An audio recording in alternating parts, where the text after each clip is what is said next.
There's a finger in the bread box. There is a severed finger in the bread box. Johnny just got back from the gym. He went to take a shower, so I came downstairs to get a head start on dinner. We usually cook together, but I'm starving, so I couldn't wait any longer, and thank God I didn't, because there's a goddamn finger in the goddamn bread box.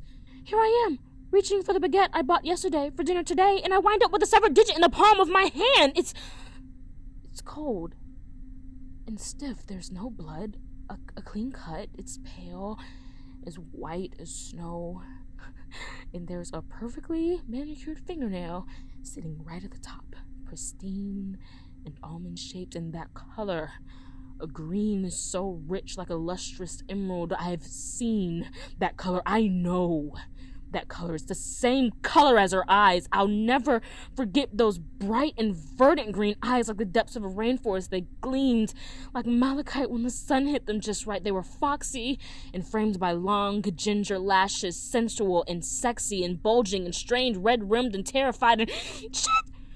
The shower just turned off. I still have the finger. I still have her finger. It has to be her finger. The rot hasn't set in because it hasn't even been a week yet. But how did it get in my kitchen? Why is it here? Who did this? Do I just throw it away? Shit! He's coming down the stairs. What the hell do I do with the damn severed finger that belongs to the girl Oh, Jess, there you are. Yep, here I am. I chucked it back into the bread box, which was probably a stupid move, but what the hell do I know? Jesus, I can't believe this is happening. How the hell did it even get here? Who else was in the house? You okay? You seem frazzled. He reaches to check my temperature. He's always checking on me, and his palm feels so warm against my forehead. I'm fine. I'm just starving. Let's get cooking. I gently shake him off. I'm a grade A liar. If lying to my husband were an Olympic sport, I'd bring home the gold every time. Pasta, right? Did you get the baguette? No! He freezes and stares at me wide-eyed. Good job, Jess. Way to play it cool. I did, but it went bad, which makes sense in hindsight. The price was cheaper than usual, so it must have been a day or two old. Oh, okay, yeah, that makes sense. He reaches for the fridge on the other side of the kitchen, away from the bread box. Yeah, but I was thinking I found a quick no-rice focaccia recipe on Pinterest today. Maybe we could do that instead? Once again, a gold medal liar. Yeah, that sounds good. You always have the best ideas. Gosh, he makes me feel so warm. For a second, I almost forgot about the finger in the bread box. Almost. And he smells like the shampoo he uses. It's woodsy and masculine and just so good. I'm glad he showers here instead of at that gym where she always was, with her long ginger hair and emerald green eyes and pale perfect skin and her body. God, her body, I would kill for a butt like that. God, I probably wouldn't have even snapped if he just let me go to the gym with him. What's the big deal? The gym is his me time? What is he doing there that warrants privacy? Why was he always there when she taught her yoga classes? That can't be a coincidence, right? Right? Hey, can you pass the basil? Oh, yes, of course. Oh, he is such an amazing cook. I hate that he goes to that gym, but the results are so worth it. He looks amazing. Sauteing the veggies. He's tall and handsome and gentle and headed straight for the flippin' bread box. Johnny! What? What is it? He says as he reaches past the box to the cabinet next to it. I try to make my sigh of relief a little less noticeable. He stares and he waits for me to throw yet another half-assed excuse. A half-assed excuse that his kind heart can't help but take as the full truth. He waits with wide eyes, wide, green eyes. It's always green eyes. He has them, she had them, but I don't. I have dull hazel eyes and a flat chest. I'm not graceful or live. I don't have ethereal beauty. Sorry. Do you think we should add some Italian sausage? It may give it a nice flavor. Yeah, sure. Hey, are you okay? You look sad. He cups my face in his palms. Yeah, of course. I'm glad I get to do this with you. This little tradition of ours means a lot to me. A lot more than you know. And that wasn't a lie. It means a lot to me, too. He plants a soft kiss on my forehead. Here, let's get this done. I know you're hungry. I move to grab the Italian sausage and a knife to slice it, and the world stops. The air stills, and the ground falls beneath my feet. There's a ring in the knife drawer, a silver ring with tiny diamonds encrusted on the band and a shining emerald sitting on its crown. With a shaking hand, I grab the ring. I place the knife on the counter and turn to leave the kitchen. I'll be back. I just have to use the restroom. Johnny nods and continues cooking. I bolt to the bathroom and slam the door. This tiny ring weighs 1,000 pounds in my hand. This is Johnny's ring. Johnny's ring for her.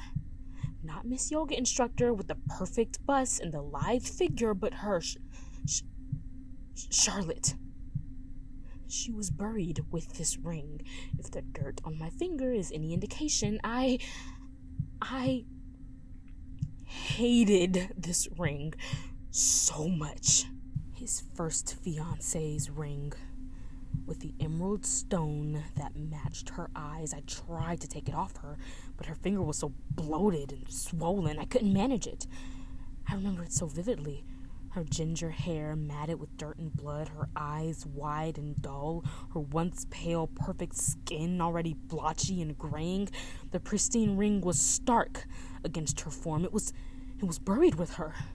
I saw it on her finger in the casket. Johnny made sure it went with her because it would always belong to her, even in eternity.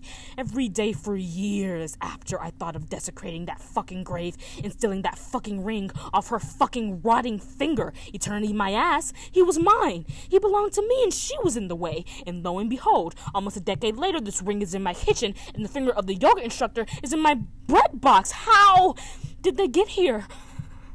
Why is this happening? I don't know what to do. I went to great lengths to secure this marriage, to rid our union of outsiders who didn't belong. We were always meant for each other.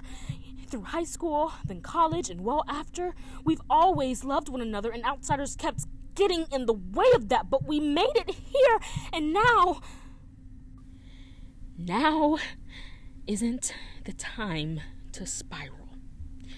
I need to get my wits about me. I shove the ring in my front pocket. I won't be able to do anything so long as Johnny is up and about, so I'll just have to wait it out for the rest of the evening. I just need to get through dinner. There is clearly someone plotting against me. Someone knows. Someone went to great lengths to see me unravel, but I won't let them. I'm headed back into the kitchen when a knock sounds at my front door. Pull it open and my heart freezes at the sight of 2 cops standing on my stoop. Jessica Halliwell. Yes, officers. Jessica? I shoot my head towards Johnny. Johnny, who is standing there with a severed finger in his hand. What the hell? Is this real? Sir, we'll need to take that as evidence. What? Evidence? Jessica Halliwell. You're under arrest for suspicion of murder. What?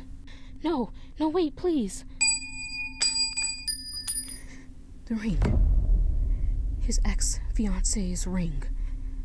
The sound of it falling against the tile floor cuts through the atmosphere like a knife. Johnny's expression changes from grim confusion to pure horror and dread. It's as if time is slowed as he stoops to pick up the ring with a shaking hand.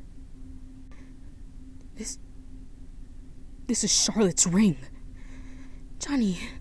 Jessica, why do you have Charlotte's ring? Why is there a severed finger in this house? What does he mean by suspicion of murder? Johnny, just wait. I reach to take his hand, but he slaps my hand away. His eyes begin to glaze over. Those green eyes stare wide and terror-stricken. Don't look at me like that. Don't look at me like them. Don't look at me as if you don't love me. What have you done? Johnny, my love, I only did what was necessary. I've done what any woman in love would do. You have the right to remain silent. Anything Johnny, you say can... Johnny, please. You're my world, Johnny. You're my everything. And look at what we've built together. Look at where our love has gotten us. I went to great lengths to ensure we had it all, and we had everything, Johnny. We had peace, and we had passion. We're made for each other through high school and college. I never let anyone get in the way of us because we share, Johnny, we share a love to kill for.